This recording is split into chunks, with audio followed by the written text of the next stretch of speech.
Good morning, welcome. Oh, I've seemed to have got no voice. Rubbish. Day 2, quickly down for breakfast. Then off to Auschwitz in half an hour on a little bus tour thing. Bye!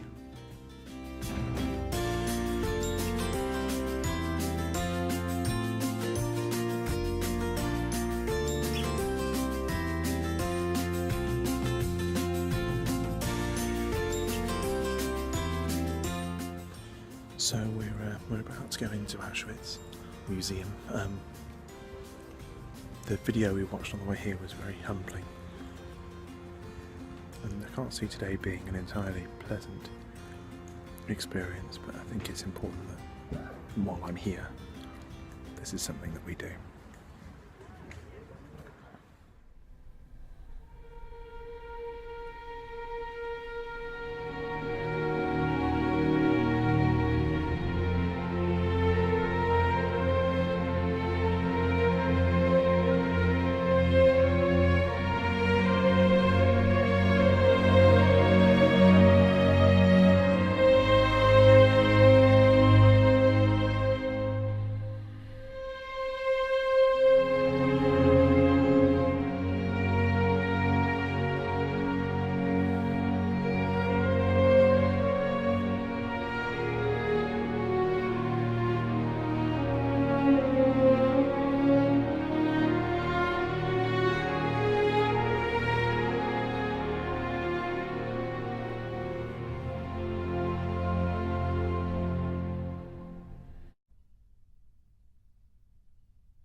So we're now back at the hotel. It's been quite a long day.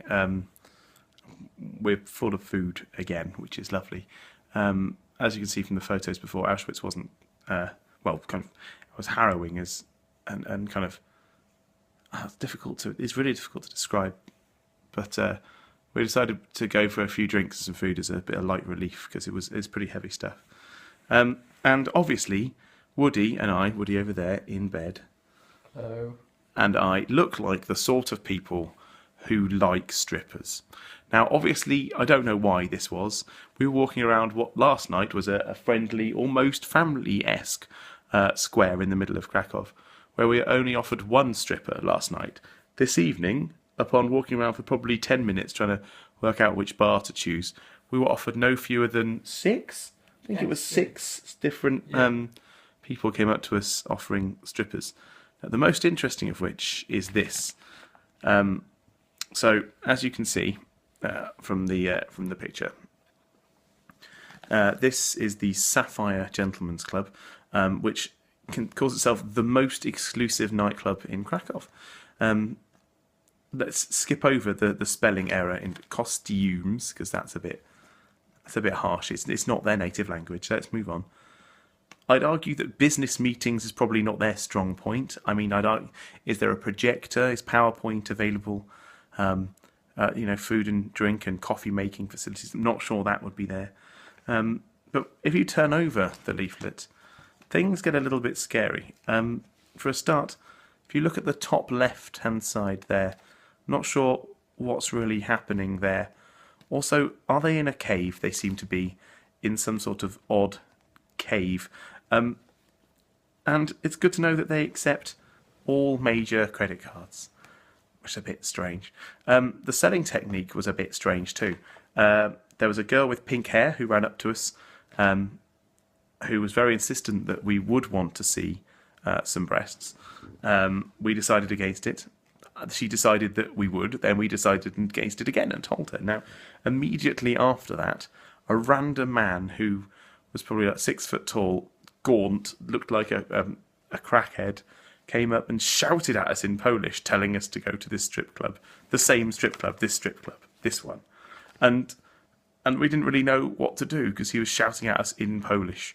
And then he went, strip club, strip club, strip club, Sapphire, strip club. And I was like, no. The pink-haired girl has not managed to get me in. You shouting, angry, gaunt Polish man, I'm definitely not going in. And then another 100 yards, we met another woman who was a bit ugly, offering to the same leaflet for the same place. Now, that can't be a wise sales technique. You'd clearly promote somewhere further away from your competition.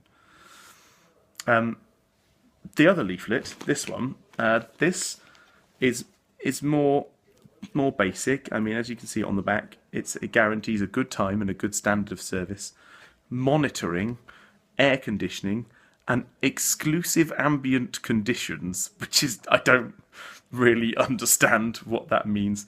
Go-go dancing, relaxing massage, stag parties, departures to clients, sounding more and more like they're hookers as we go along. Striptease and taxi service. Now, what's a taxi service in this? Do you sit on their backs and pay them to take you? I don't even know. And I like the fact this one isn't called a strip club. It's called a business club, which speak volumes. I mean, it does have an extra hour open, but it also offers 30% off. Now, is that 30%, and also free entry? So is that 30% off the dances? And if so, is it acceptable to bring in a calculator to work out exactly how much you should be paying? Or is it 30% more dancing? In which case, can they get 30% more naked than they'd get? It's very confusing. And, if I was pushed to choose, I would choose the Sapphire, based purely not on the spelling error, but on the clarity of the information provided. That's been our evening. But by far and away, my favourite advertising was for this pink one, where a man ran up to us and just basically shouted, "Titty bar!" in our face. That was the best. That was easily the best one, because it was just so brazen. Anyway, that's been our day today. Food, drink, no strippers, and the Holocaust. So it's quite an odd day. That put a lot of things into perspective. So it's now time for sleep, and then we've got another weird full day tomorrow because we have to be up at 2 a.m. Monday morning to get our flight. So it's going to be a bit of a long day. So au revoir. I hope you've enjoyed my very childish, but hopefully slightly more interesting than normal review of the porn. Bye.